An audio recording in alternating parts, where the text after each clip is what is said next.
Hi, today on the show, I would like to welcome my guest, Lauren Hostetler. She is the owner and founder of Moe Moutains, a business that takes women on backpacking trips.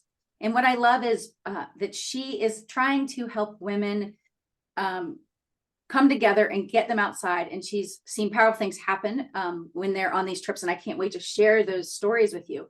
But when she's not backpacking with ladies, Lauren's a full-time nurse who's been in healthcare for 13 years. And she lives with her husband, Kirby, and two dogs, Willow and Titus, in beautiful Montana.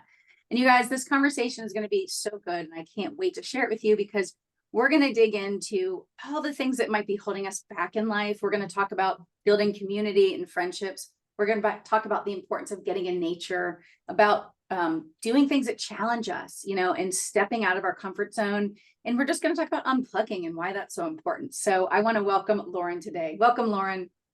Kristin, thanks so much for having me. It's such an honor to be here.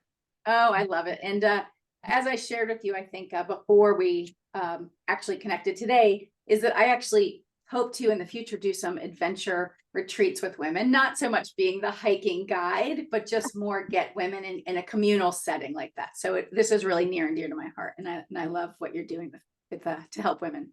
Yes, well, thank you. I love getting women together. Like you shared in my bio, I think powerful things happen when women get together and just support each other in community. It's one of the coolest things. I so agree. So can you start off with telling us a little bit about what's life look like and how did you step into this from you're still a full-time nurse and yet you have this whole other venture that you're doing? Yes, yeah. So we'll work backwards a little bit. I am a full-time nurse. I live right near Bozeman, Montana, which thanks to the show Yellowstone, everyone knows where that's at. Um, and so I love it. I love it out here, but I was not born in Montana. I was born and raised in Ohio. I tell people kind of jokingly, I think I was born in the wrong state because my family would vacation out west, and once I saw mountains, I was a goner. Yeah. We don't have mountains back in Ohio. And so I was like, oh man, it just always stuck in my head. Like, I'm going to be back to these mountains. So, but grew up in Ohio, great childhood, was raised by two wonderful parents. And my junior year of college, everything went fine. I had like a picture perfect childhood, nothing to tell you about until my junior year of college. I was actually out in Montana working at a summer camp, and I got a phone call from my dad, and he said, I need you to sit down. Something very horrible has happened, and mom died. That's all. And I was just like, what? And he said, yep, she was taking a walk on our street. We live in the country. She was taking her nightly walk, which she's done my entire childhood. And a teenage kid who was drunk and high hit her and killed her immediately. And so he said, I have a plane ticket for you. You need to come home tomorrow. So from then on, my life changed. That was not something that I had in my expectations of how my life was going to look. And I was in nursing school at the time. And so I finished my nursing school by the grace of God and some very kind teachers, finished nursing school and just was launched into a new normal that was not welcome or I wasn't happy about.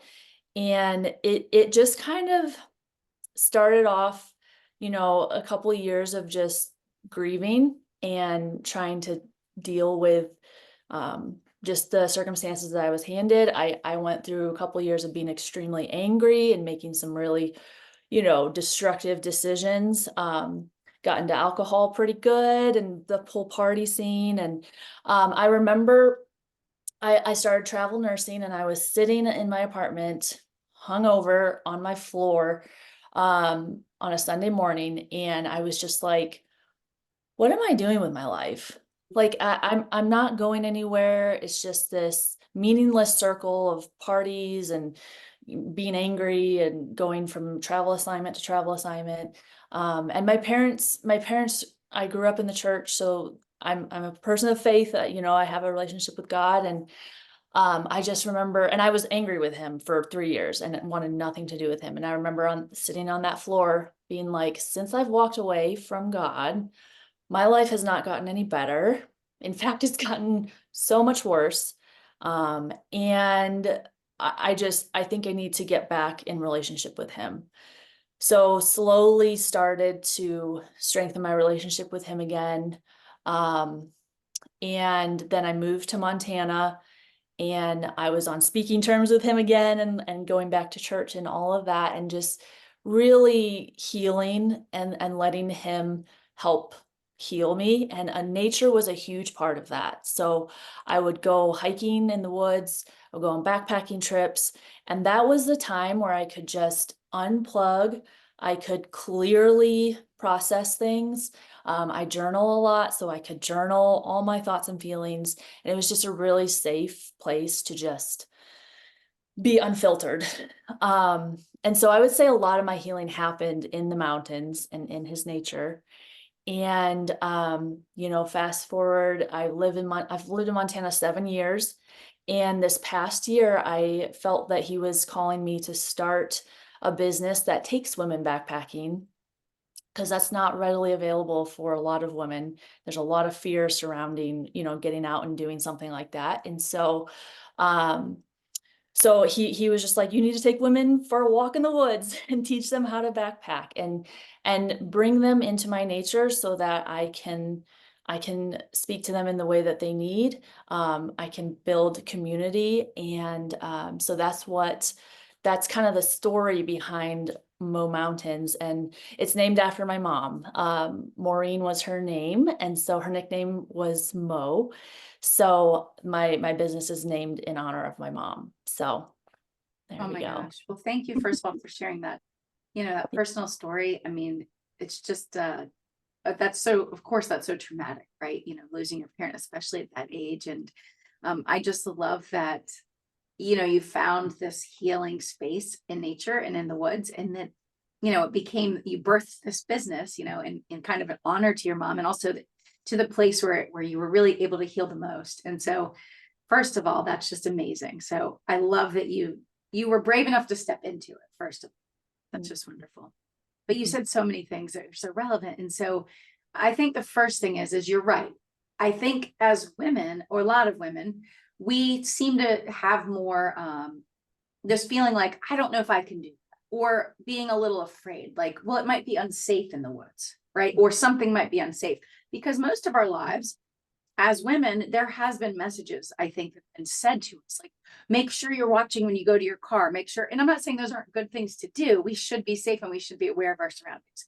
But I Yes. think those messages also maybe planted more fear in us and more worry than maybe men typically have for themselves, right? Men typically could be stronger than us. And so we worry, once again, what if you come across a stranger, right, in the woods? And so Mhm. what can you just tell me about, how did you get over, or did you ever feel like, oh, I'm not sure I can do this hike, or I don't know that I would go by myself or with just other women?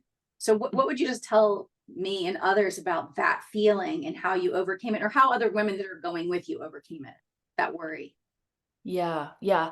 I think one of the best things that I could do to help calm that fear is there's safety in numbers. And so for when I first moved to Montana, I didn't know anybody, so I would go by myself. So having something that helps you feel protected. So like for me, that was bear spray. Mhm. Sometimes the bear spray isn't for bears. Right. And I've never had to use it. Let me just say that. Like, but you know, so being smart and trying to not let fear overwhelm you, but then also being alert of your surroundings and arming yourself with something that can help calm some fears. So like for me, that was bear spray. And then I would let a coworker know, like, hey, I'm going here.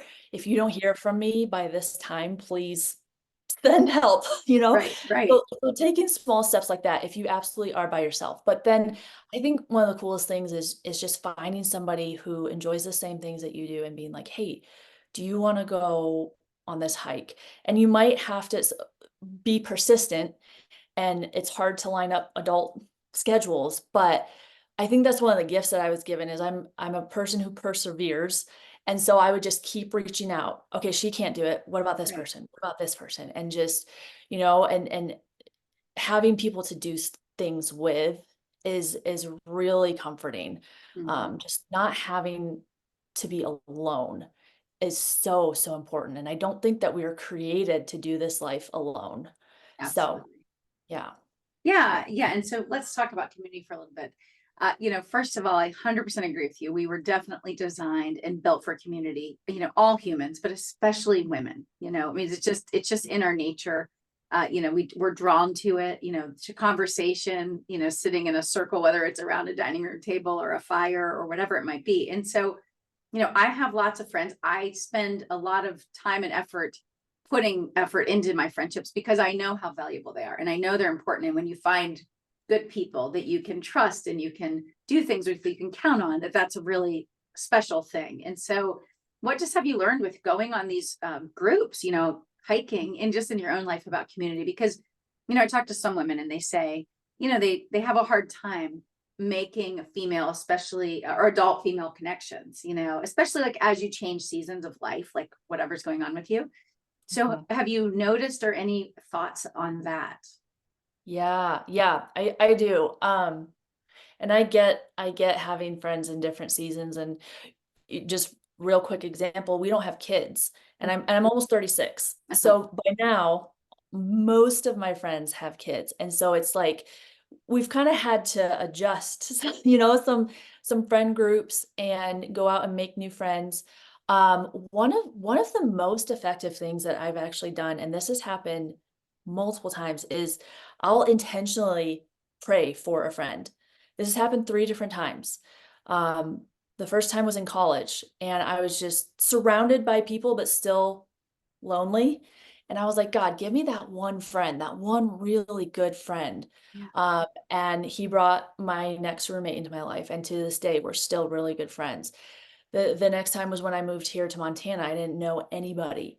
And again, I started praying, and I felt like he was asking me, like he was like, ask me for it. And so I started praying intentionally, God, bring me that friend. And he brought in one of my all-time best friends.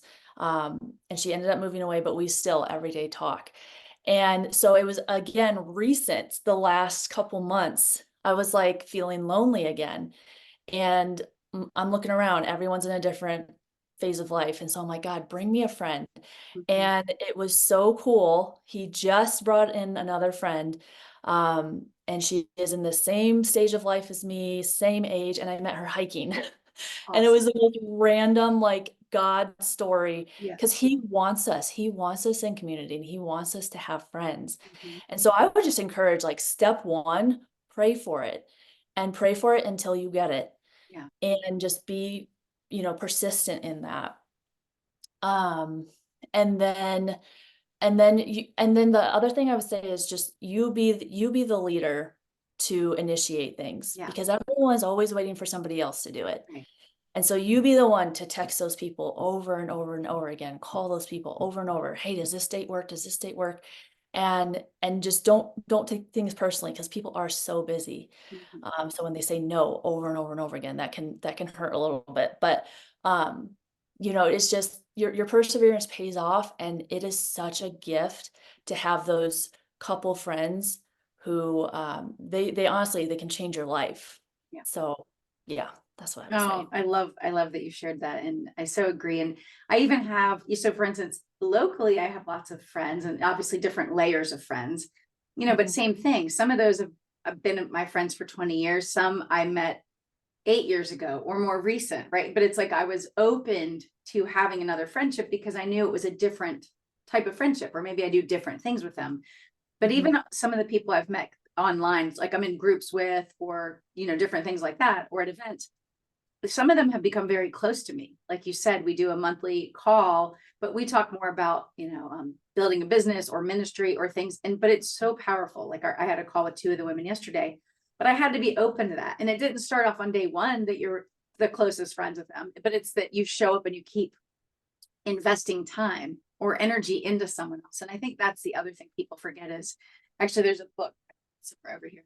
It might be Find Your People, but it's basically there's Oh, data in there and there's studies that say how long it takes to make just an acquaintance and then how long an acquaintance goes from an acquaintance to a friend and then a friend to a best friend. Not that we have to use the word best friend, but but it takes time and hours. In other words, it's just like investing in, if you're married or you have children, the more Yeah. time we invest, the deeper or more intimate, meaningful the relationship will be. And so I think some people think, oh, well, I invited them one time, or we only went to coffee one time. Great. Keep finding times or ways over time to do stuff with them. And I think some people, they give up before they've really put in the time to have a closer friend, and I get it. Somebody maybe isn't meant to be your close friend. They're just meant to be a acquaintance friend, and that's okay too. But I love the ideas that you shared, because I think they're both so important, what you said. Yeah. Yeah. And that's funny you said find your people. I have that book right there. And I did a Bible study with some girls on that book, and that was an incredible book. So for anybody who wants anyone who needs to be encouraged about, finding your people, that book by Jenny Allen was great. Yeah. Oh, give me a minute. Apparently there's somebody knocking at my door. What are the odds? Okay. Sorry. I'm going to That's meet. okay.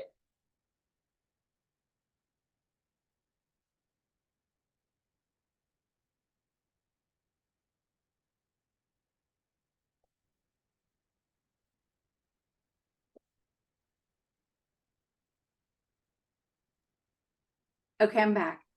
Okay. It was just UPS, but they Oh, knocked this time. They don't usually, like, I already heard Amazon one oh, time since we were on. So yeah. anyways, sorry about that. But my dog was barking crazy, and I'm like, Oh, maybe it's a neighbor, I didn't know. So I was like, yeah. normally nobody's knocking at this time, but anyways. All right, sorry Yeah. about that.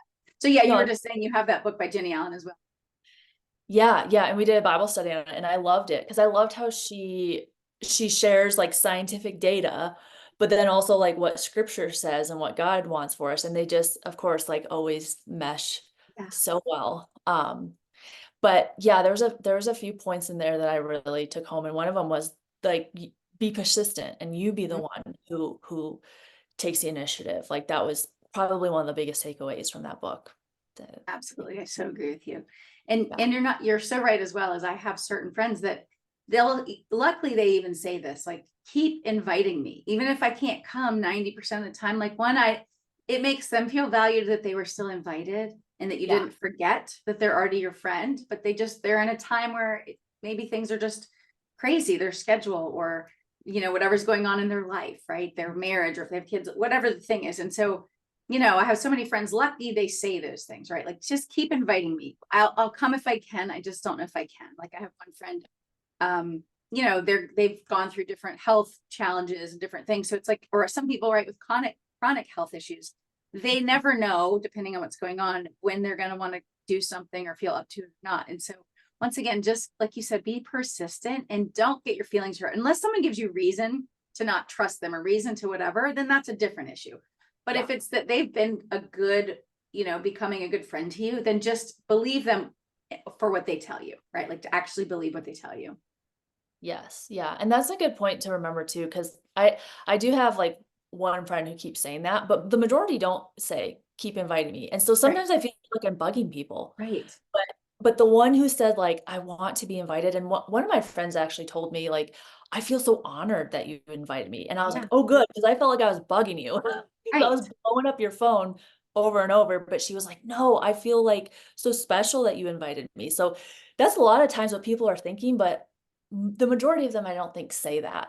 Yeah. So, it's yeah, Well, and yeah, I think it's important to just have the conversations when we can. So, for instance, I have another friend, she rarely goes to the evening events. I mean, on occasion she does, but she's going to tell you 9 out of 10 times I'm already in my PJs, and she's not like a go out at night kind of person so much. She's like, I still like to know I'm invited on the off chance I come, but yeah, I think sometimes it's having the conversation with somebody like, hey, I know it seems like you've been busy the last many times I invited you. I mhm, just want to know, do you want me to reach out and ask you? If you really aren't sure, just ask, because I think sometimes we just don't say the things, and yeah, it's like, hopefully, if we're becoming friends with these people, we can just say the thing or ask the question, and then they yeah, can say, oh my gosh, no, I so want to come. I just really can't, right? Like, this is not working for me. So yeah, yeah, totally. so good. So why don't you talk to us a little bit about nature, and just what do these women discover when they spend time in nature? And then also, as we know, when you're hiking, it can be pretty challenging if your body's not used to doing that, or you don't know what the weather's going to do. So maybe talk to us about what happens in nature. What do these women discover? And then what happens when they are challenged? Maybe they're physically just exhausted on these hikes, but then at the end of it, kind of what transformation do they see? Yeah. Oh, that is one of my favorite parts of the business that I started, is getting to see these women and the things that they walk away with. Everyone walks away with something a little bit different. Some women, they just need to know that they're not alone and there's community. And so some of them get kindness all weekend, and they just, their cup gets filled up with, because women, especially on my trips, everyone's kind. I kind of try to screen people, and if I feel like you don't play well with others, like, you're not you're not invited. Right. And there hasn't been anyone where I've been like, yeah, but I set the precedent night one. There's gonna be minimal complaining, like, there are gonna be hard times and there are gonna be challenges, but, like, honestly, I love those times because, just talking about, what women walk away with, there always is a part where the trail gets real hard. The sun is beaten down real aggressively and your pack gets really heavy. And so, just my favorite thing is the women always come together and they encourage each other. And, that they're like, there was one lady she was 60 years old and she went on this really hard hike. And so everyone was just like coming around her and not making her feel bad that she was in the back, but being like, you got this, come on, like one more step, like let's do it together. So they really come alongside each other and encourage each other. And I noticed at the end of my trips, the women all walk a little taller and they're all a little bit more confident in, I made it up that mountain and I carried everything I needed to survive on my back by myself, and I did it. Sometimes they learn a new skill. So, we'll teach them how to start a fire or start your stove to make your meal. So they love having those new skills. Yeah. um, and then some of them just need to rest, and some of them are just like on the hamster wheel of life and they can't get off. And this is their time to intentionally just unplug. I've had women bring fishing poles and just disconnect and go fishing and just let themselves process things. So rest is a huge thing that I've seen women get from these trips. Um, and just, there's so much laughter on our trips, and it's just so fun because this is such a weird thing that, like, Yeah. this is not something that you usually do during your week. Right. And there's different situations and, things you gotta deal with in the mountains. And so, we are just always laughing. We always walk away with inside jokes and stories. And, one of my groups wanted to make T-shirts when they got back with Yeah. like saying that we were all saying all weekend. And oh, there's just so many wonderful things that happen that we come away with. Yeah. And every group's a little bit different, so it's been really fun to see. Oh, Yeah. I love it. So let's talk about, I love the quote by Paul Coelho that says, if you think adventure is dangerous, try routine, it's lethal. Mm, And what would you just say to people that, look, a lot of people, it's easy to get stuck in our day in and day out, right? Yeah. mhm. Commitment, work, first of all, schedules, work commitments, family obligations, all the things we have to do to run, your house, just everything, right? Maybe you have pets.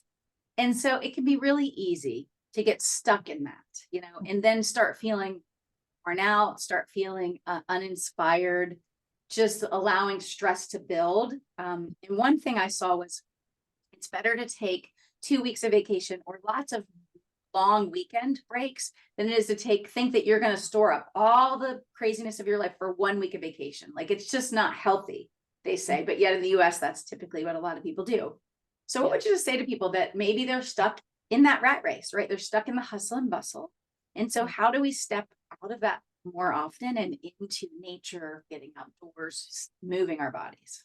Yeah. Oh, I have a couple thoughts of routes that I can go. But um the first thing is, like, you have to be aware of what you're feeling and like the degree of burnout that you're feeling. And so just being aware of like what your body needs and praying for wisdom about God, what do you want? Because he's ultimately the one who said he wants us to live life and live it to the full.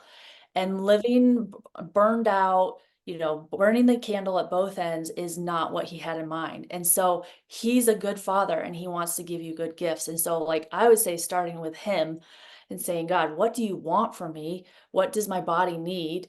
Um, and then really being quiet and listening, and then making a plan with actionable steps, whether that's, okay, he wants me to take a 30-minute walk around my neighborhood on my lunch break, getting outside that way. Or I listened to this sermon once and he was talking about goals and changing your life direction and all of that. And he said, a lot of times we make all these goals, especially, this is after New Year. So like goals are like big, Yeah. big buzzword right now. And he said, you need to make goals that are too small to fail. So like a lot of times it can be so overwhelming to be like, okay, I need to like take this adventure to Alaska. And it's like, well, no, let's start by like, what can you do to strengthen your body right now that's too small to fail? So like 30-minute walk. Okay, once you get that down, what's the next thing that you can add? Of like, okay, gym membership. Like I need to start lifting weights to strengthen my body so that I can carry this backpack. And so just breaking it down into less overwhelming, bite-sized pieces. Um, and then just bringing back in, the idea of community Mhm. and getting a girlfriend to do it with. They've done so many studies that your success rate is so much bigger when Yeah. you do something with somebody and have accountability in that. And so grabbing another friend who's just like, I need a different direction too, and Yeah. doing that along with them. Um, yeah. Yeah. Yeah, so good. Yeah, I just did an episode at the end of last year, or the beginning of this year, on micro changes. Same thing, because that's where we have the most success. Because I think now, are they saying it takes like 66 days to create a habit, or to get a habit to stick. But Mhm. micro changes, like you said, if you have the intention and you know why you want the thing, like I want to move more, right, or I want to de-stress, Yeah. then you just set something that you can accomplish because you build on it, right? That's the whole point. Some of us, the reason we all quit the gyms in January, if you start, is because you try to do too much too quick. Mhm. Either you're getting up and it's just not working because you're getting up 2 hours early, or you're trying to do an hour of working out and been doing none, right? And so Mhm. that's why it's like, just like you said, do something bite size and then start maintaining that and then add to it, and so that's same for me. That's what I find has been very successful for me, whether it's physically moving or business goals, but it's those small little things. And then you feel you have those small wins, right? Like when you have small wins, you're more excited to keep doing the activity or to hit the goal. And so I think that that's so smart, and absolutely having someone to do something with, or an accountability partner. So every weekend, even, I mean, sometimes during the week I walk with girlfriends, but there's some days I walk by myself, either because I want to think, or the timing doesn't work out, especially in the winter because of how dark it is, or I Mhm. want to listen to a podcast. But a lot of times it's really because at night, a lot of them don't get home until it's dark, and whereas I work from home, so I have more flexibility. But if I can't walk with them during the week, every weekend I text a group of girlfriends and say, hey, who can walk? I'm pretty open in these hours. And almost every weekend on a, hour and a half walk, Yeah. sometimes longer. But it's just kind of the same. I don't ever know who it's going to be or who can come or if anybody can come, but I just put the text out every weekend and say, okay, I'm going, but I'll go longer if I'm with someone else. Because when I Yeah. walk by myself, I don't go for an hour, hour and a half. I go less, Right. you No. know? Yeah, Yeah. and I do the same thing, and again, it's just like that idea of putting yourself out there and being the Yeah. first one. I put together a women's hiking group here just in my town, Mhm. and how I did that, and it takes some courage, and it takes, you feel kind of awkward, but what I did was I literally went on Facebook, and I was part of this, outdoors group on Facebook, and I just scrolled through and looked at women. Okay, she looks like, someone who might be interested in a hiking group. So I just voice memoed her an invite, and I acknowledged that this is weird. And I said, I hope you don't think I'm like, being a weirdo, but like, I just saw you. It seems like you're really outdoorsy. Would you be interested in joining my women's hiking group? And I have like 86 some women, most of who I haven't even hiked with yet and haven't even met. But now it's this community where when anybody is going to hike, they throw it in the chat and yeah, I can do it, I can do it, I can't. And Yeah. it's like, it's just, again, like putting yourself out there and just grabbing that like little ounce of courage that you have to just to do something and get out of your comfort zone. Yeah. It's very rewarding. Absolutely. I think they say what it only takes a minute of courage, right? In other words, if we can just muster up the courage for 1 minute to, like you said, to say, hey, would you want to grab coffee? Or hey, do you want to be part of this new hiking group? Whatever it is, right? Whatever your interests are. And so, but like you said, someone has to be the starter. Someone has to be the person that's willing to, you know, put their hand out, or say hello, or, whatever. Or I love your sweater, where'd you get it? I love shopping, whatever your thing is, so that's so good. And just like little practical, like when I first started doing that, I was terrified. And Yeah. so you would have laughed. I was like in this room, like jumping up and down, like trying to get my energy up and be like, okay, okay, I'm gonna message 5 people. Okay, here I go. And so like sometimes I would have to take like extra caffeine that morning just to pump myself up to like get over myself and get over my fear. And so like putting in like little practical things too, and knowing that you're supposed to be nervous about this. It's weird. It's weird that you're Yeah. reaching out to complete strangers. So giving yourself some grace in that, and using some tools that you have at home, Absolutely. caffeine to give you some courage. Absolutely. Well, and sometimes it's much like deciding to step out of our comfort zone and maybe go on a women's hike or do something else. Doing that, like inviting people in, which I talk about a lot, like welcoming people, inviting them in. It is a muscle that we have to use. So the more we use it, the more it gets easier. I don't mean there's never discomfort, but it gets Yeah. easier to step through that moment of discomfort to talk to somebody or to invite them to something once we do it. The more we do it, it's a muscle. It just gets used more. And you realize that normally the end result is positive or neutral. Like it's not normally something bad. And so it's once you start realizing that, you realize it's usually going to be a win-win, or at least you tried and it might not be of interest. Yes, yes. That's bringing to mind a book that I read that I think is one of my all-time favorite books. It's called Rejection Proof. I've heard And of it, but I haven't read it.